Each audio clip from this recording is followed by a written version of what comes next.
안녕하십니까, 시트헌터입니다. 오늘도 역시 물잡이에 대해서 특강을 한번 진행해 보겠습니다. 물잡이는 언제 한다? 계속 얘기하지만 봉개체를 넣기 전에 하는 게 물잡이입니다. 그러나 대부분 물잡이를 안 하거나 부족하게 해서 문제가 생기는데요. 이때는 환수를 무조건 해 주셔야 합니다. 따라서 이미 봉개체를 넣었기 때문에 이 물잡이 개념이 아니라 관리의 개념으로 접근을 해 주시는 게 맞습니다. 그리고 물잡이가 안 됐거나 덜 됐기 때문에 여과기를 추가하는 게 아니라 질화균을 추가를 해야 한다는 점 명심하시기 바랍니다. 간혹 어떤 분들은 여과기를 추가한다고 기존 여과기를 빼버리는데요. 절대 그러시면 안 됩니다. 봉개체를 넣으면 물잡이 개념이 아니라 관리의 개념으로 한다고 했습니다. 따라서 암모니아가 높아지거나 아질산이 높아지면 뭐만 한다? 낮아지도록 환수만 하시면 됩니다. 만약에 안 높아지면 어떨까요? 암모니아나 아질산이 안 높아지면 그냥 아무것도 안 하셔도 되고 그냥 기다리시면 됩니다. 그런데요, 물잡이 개념으로 또 접근을 하게 되면 암모니아나 아질산이 안 나오면 그냥 기다리면 되는데 안 나오는 게 또 문제가 돼서 초조해지거나 걱정을 하시는 분이 계십니다. 그래서 물잡이 개념이 아니라 관리 개념으로 해서 높아진다면 그냥 환수를 하시면 됩니다. 안 나오면 좋은 거잖아요. 그러나 그 기간이 앞에서도 말씀드렸지만 14일 이상 변화가 없다면 주구장창 환수만 하기는 너무 힘드니까 그때는 뭘 고민하시라? 변수를 고민을 하셔야 됩니다. 그래서 뭐가 문제인지 문제점을 반드시 찾아서 물잡이가 즉 질산화가 잘 안 돌아가는 것을 해결을 하셔야 합니다. 자, 사례를 가지고 한번 알아보도록 하겠습니다. 석자 어항을 운행 중이고 기존에 솔방울 병으로 금붕어 3마리가 폐사를 해서 외부 여과기를 2주 전에 2개를 추가를 했습니다. 그리고 기존 스펀지 여과기 2개에서 1개는 빼버리고 현재 1개를 운영하고 있습니다. 자, 이분의 문제는 그렇습니다. 외부 여과기에 슬러지가 너무 많다. 그래서 외부 여과기를 청소를 한번 했다. 그래서 슬러지가 많이 생기는 이유가 혹시나 뭐가 많이 끼어서 프리필터가 입수구에 프리필터가 필요한지, 그리고 스트립 형태 종이로 이렇게 담가서 하는 거 있죠. 그거로 계속 테스트를 하니까 질산염하고 아질산이 많이 나오더라. 그리고 질화균이 아닌 내땡땡으로 질산염하고 아질산이 제거가 가능한지, 또는 어떤 다른 약품으로 아질산하고 질산염이 제거가 가능한지를 물어보고 있습니다. 제가 이 사례를 하는 이유는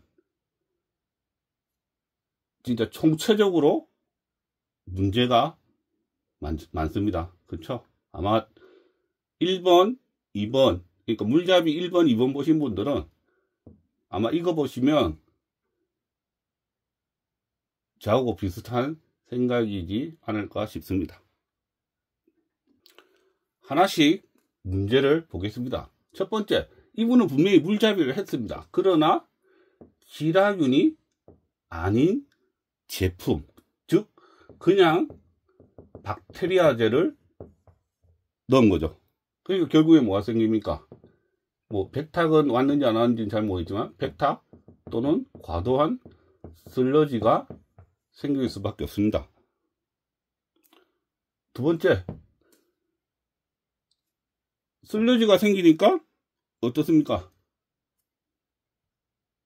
외부 여과기를 또 청소를 합니다. 외부 여과기 절대 청소하시면 안 되죠. 가뜩이나 지라균이 부족한데 외부 여과기를 또 청소하는 거는 이래서는 안 됩니다. 그죠? 그냥 만약에 슬러지가 너무 깊다면 그냥 헹굼 정도를 하시기 바랍니다. 그리고 기존 스펀지 여과기를 한 개 빼버리죠. 절대 또 하면 안 되는 거죠. 최소한 어떤 여과기를 교체할 때는 기존 여과기와 새로운 여과기가 최소한 일주일 7일 정도는 같이 운영을 하시고 나머지를 빼주시는 게 좋습니다.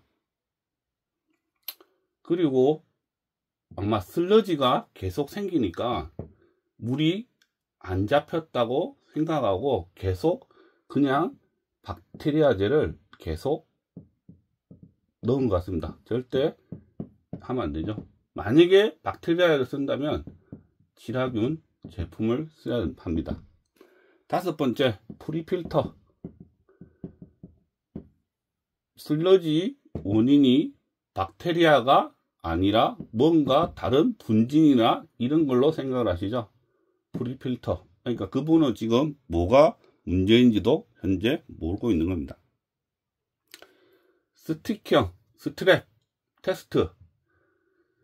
솔직히 너무 부정확한 제품이 많습니다. 그래서 솔직히 말해서 저는 이거를 신뢰는 못하고요.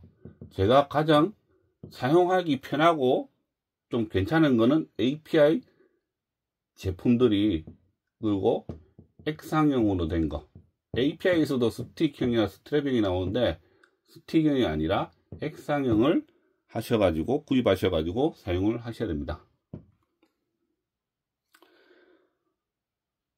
그리고 박테리아제로, 생박테리아제로 네땡땡으로 질산염을 없앤다. 탈질이죠. 그리고 아질산을 없앤다. 부동하죠. 그리고 계속 넣는다. 그러면 뭡니까? 계속 슬러지만 많이 생길 뿐입니다. 그러니까 사공이 많으니까 지라균 제품을 넣는 게 아니라 계속 그냥 생박테리아를 넣으니까 배는 산으로 가는 것 같습니다. 카본 도중이라면 뭐 부동하든 뭐든 이해를 할 건데 이분이 탄질에 대해서 아실랑가도 잘 모르겠습니다. 어떤 약품으로 아질산이나 질산염을 또는 암모니아를 제거하는 이런 제품들이 있는데요. 저는 이 약품을 살 돈으로 그냥 그거는 맛있는 거 사 먹고 환수를 잘 해주시고 정확한 환수량과 환수 주기를 정하기 위해서 테스트기를 사시는 걸 추천합니다. 한마디로 이 사례는 사실 총체적 난국입니다. 그러나 문제 해결 방법은 아주 간단합니다. 잘 배우셨죠? 앞에서 뭐만 하면 됩니까? 자, 테스트 하면서 뭘 해줘라? 환수. 그리고 빠른 물잡이를 위해서 뭘 한다? 지라균 투입. 이건 끝납니다. 더 이상 할 게 없어요. 그러나 제가 하나 더 추가를 한다면 물잡이에 대해서 공부를 좀 하시라, 이겁니다. 이게 전부입니다. 심플하죠? 심플합니다. 어렵지 않습니다. 절대. 자, 정리합니다. 물잡이가 안 되거나 덜 됐다면, 그리고 이미 물고기가 어항에 있다면 테스트를 반드시 하시고 환수를 하시라. 그리고 빠른 물잡이를 위해서 지라균을 넣어 주셔라, 이겁니다. 오늘 실제로 어떤 분하고 통화를 하면서 그랬는데요. 어제 1ppm이 나와서 30%를 환수를 해줬답니다. 그런데 오늘 또 1ppm이 테스트를 하니까 나왔다고 합니다. 그래서 제가 물어봤습니다. 만약에 테스트를 안 했으면 환수를 했을 거냐? 안 했답니다. 왜? 어제 30%를 했기 때문에 자기는 아모니아가 안 나올 거라 생각을 했답니다. 근데 1ppm에 30%니까 30%에도 어차피 0.7ppm이 남아있죠. 그래서 테스트를 하지 않고서는 정확한 환수량과 주기를 절대 알 수 없습니다. 그래서 반드시 테스트는 꼭입니다. 꼭 하시기 바랍니다. 이 부분이 정말 초보분들 또는 테스트를 안 하시는 분들이 많이 착각하는 부분입니다. 만약에 1ppm이 아니고 2ppm이라면 물고기들 이 상태로 며칠만 지나면 병이 오거나 아니면 그냥 죽습니다. 그래서 반드시 테스트라도 꼭 하시고 환수를 하시기 바랍니다. 오늘은 여기까지 하겠습니다. 즐거운 물생활 되세요. 감사합니다.